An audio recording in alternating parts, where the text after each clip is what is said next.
Sebelum melanjutkan, jangan lupa subscribe dulu, terima kasih. Bab 160, dikepung oleh tentara dari segala arah. Wei Xiaodong mengamati Huang Xiaolong dan Fei Hou sejenak sebelum berjalan mendekati mereka dengan beberapa pengikut sekte pedang besar di belakangnya. "Siapa kamu?" Wei Xiaodong bertanya sambil menatap Huang Xiaolong. Ketika dia menanyakan hal ini, matanya memberi isyarat kepada dua pria berpakaian hitam, dan mereka pun mengamankan karung itu dan menyembunyikannya dari pandangan di belakang mereka. Huang Xiaolong memperhatikan tindakan dua pria berpakaian hitam itu, tetapi dia tidak mempermasalahkannya. Melihat Wei Xiaodong, dia berkata, "Orang yang menginginkan nyawamu. Orang yang menginginkan hidupmu." Hati Wei Xiaodong menegang, namun, di permukaan, dia terkekeh, "Kurasa kau bercanda, kan? Kami adalah murid sekte pedang besar. Lihatlah aku, apakah aku terlihat seperti sedang bercanda denganmu?" Huang Xiaolong mengangkat bahu acuh tak acuh, pengikut sekte pedang besar adalah orang-orang yang ingin kubunuh.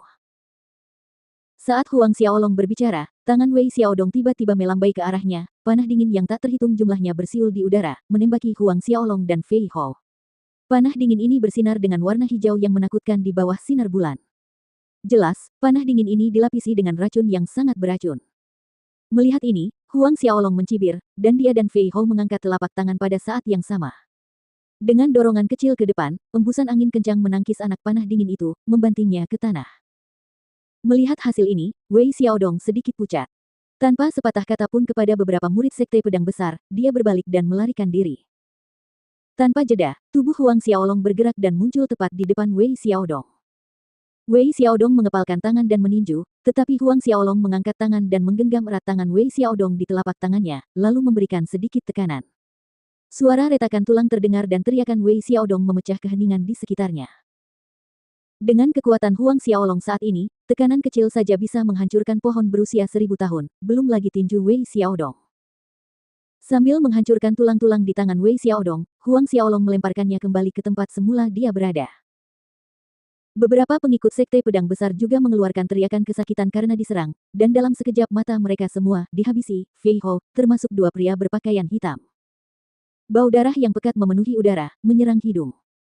Wei Xiaodong mencium bau darah yang berasal dari para pengikut sekte pedang besar dan ketakutan merayapi wajahnya. Dengan wajah pucat, pantatnya jatuh ke tanah, meluncur di atas tanah. Jangan bunuh aku bisa memberimu apa saja." "Bisakah kau memberiku apa saja?" Huang Xiaolong mengejek, "Apa yang bisa kau berikan padaku?" Wei Xiaodong terdiam. Aku mohon padamu, tolong lepaskan aku bisa melakukan apapun yang kau inginkan." Pintanya dengan cepat, kepalanya terbentur keras ke tanah berulang kali. Suara dingin Huang Xiaolong mengejeknya, "Kau lebih penakut dari ayahmu." "Ayahku." Wei Xiaodong tertegun sejenak saat mendengar nama ayahnya tiba-tiba disebut. "Itu kamu." Mata Wei Xiaodong membelalak karena terkejut. "Akulah yang membunuh ayahmu, tidakkah kau ingin membalaskan dendam ayahmu?" Huang Xiaolong menghasutnya. Berbagai emosi berkelebat di wajah Wei Xiaodong, namun pada akhirnya, dia memaksakan senyum dan berkata, "Kakak ini pasti bercanda denganku." Huang Xiaolong menggelengkan kepalanya.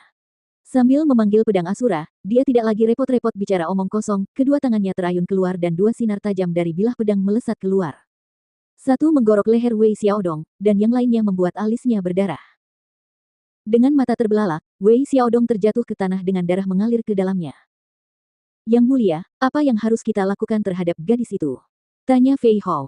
Jarinya menunjuk ke arah karung yang berisi putri kepala penjaga kota tebing selatan. "Bawa dia kembali dulu," kata Huang Xiaolong dengan nada serius. "Ya, yang mulia." Beberapa saat kemudian, Huang Xiaolong dan Fei Hou menghilang dari halaman yang bobrok itu, membawa serta Putri Sun Qing. Segera, mereka kembali ke penginapan bersama Fei Hou sambil menggendong Putri Sun Qing.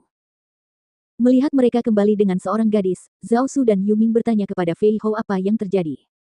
Fei Hou dengan hormat menceritakan kejadian itu kepada kedua senior itu. Pada saat itu, Putri Sun Qing sadar kembali, dan ketika dia melihat empat pria asing di dalam kamar, dia langsung bangkit dari tempat tidur, ketakutan, "Siapa kalian semua? Apa yang ingin kalian lakukan?" Huang Xiaolong menoleh ke arah Fei Hou mengerti dan menjelaskan secara singkat kejadian malam itu. Setelah Fei Hou selesai berbicara, Putri Sun Qing sedikit tenang, tetapi dia tidak melepaskan kewaspadaannya terhadap Huang Xiaolong dan ketiga pria itu. Tampaknya dia tidak sepenuhnya mempercayai kata-kata Fei Hou. "Kamu bisa kembali sekarang," kata Huang Xiaolong. Terlepas dari apakah pihak lain mempercayainya atau tidak, Huang Xiaolong tidak peduli, bagaimanapun juga, itu adalah momen keingintahuan dan kebetulan. Aku boleh kembali. Sun Lin mengulangi dengan ragu, lalu dengan hati-hati berjalan ke pintu. Setelah melangkah 2 kali, dia menoleh ke arah keempat pria itu sebelum pergi. Dia berjalan keluar kamar, lalu keluar penginapan, namun tidak terjadi apa-apa, sehingga dia bisa menghela napas lega saat bergegas pergi. Keluar ke jalan, dia berlari kembali ke Kastelan Manor. Pada saat ini, orang-orang di Kastelan Manor telah menyadari hilangnya Sun Lin dan kekacauan pun terjadi. Liner, apa yang terjadi? Sun King melihat putrinya berjalan masuk melalui pintu masuk, sarafnya yang tegang menjadi rileks saat dia bertanya dengan cemas. Sun Lin menangis terseduh-seduh sambil mengulangi apa yang dikatakan Fei Hou kepada ayahnya. Sekte Pedang Besar. Amarah meledak di mata Sun King mendengar apa yang dia katakan, mereka pikir kita begitu lemah untuk diganggu. Kastelan, kurasa ada masalah dengan keempat orang itu.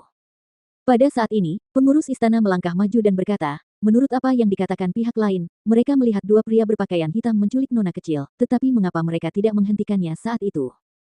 Mengapa mereka menunggu sampai nona kecil dibawa ke halaman yang terbengkalai dan bobrok sebelum menyelamatkannya? Alis Sun King berkerut dalam. Apa yang dikatakan nona kecil berasal dari 4 orang itu, kita tidak tahu kebenaran sebenarnya dari apa yang sebenarnya terjadi. Pelayan Liu Wen menambahkan, siapa yang tahu apakah benar-benar ada murid sekte pedang besar? Ada kemungkinan juga bahwa mereka adalah orang-orang yang menculik nona kecil dan kemudian mendorong masalah itu ke sekte pedang besar sebelum membiarkan nona kecil kembali.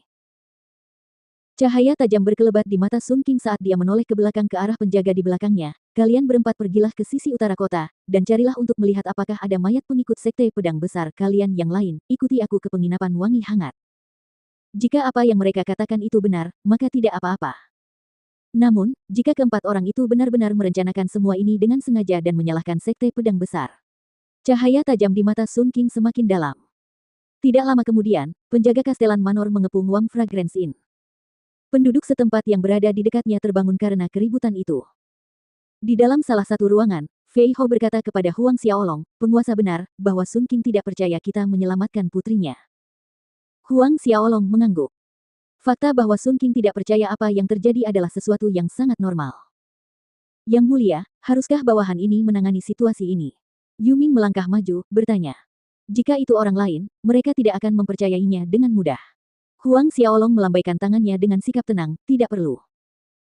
Tiba-tiba pada saat itu, pintu ruangan dibobol dan para pengawal istana kerajaan menyerbu masuk dengan ekspresi garang di wajah mereka, diikuti oleh Sun King dengan kemegahan penuh jubah istana kerajaannya.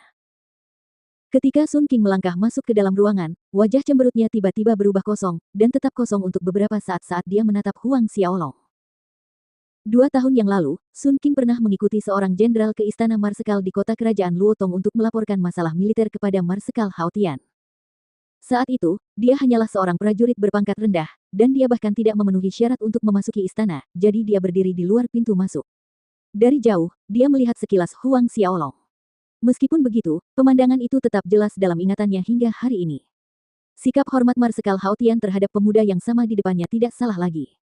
Setelah itu, dia bertanya-tanya dan mengetahui bahwa pemuda itu adalah Huang Xiaolong. Huang, Yang Master Huang.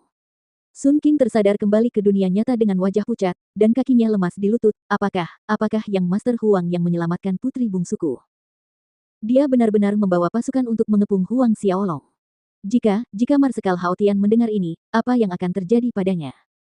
Dia telah mendengar bahwa bahkan Raja Luotong mereka menyebut ayah Huang Xiaolong, Huang Peng, sebagai saudara.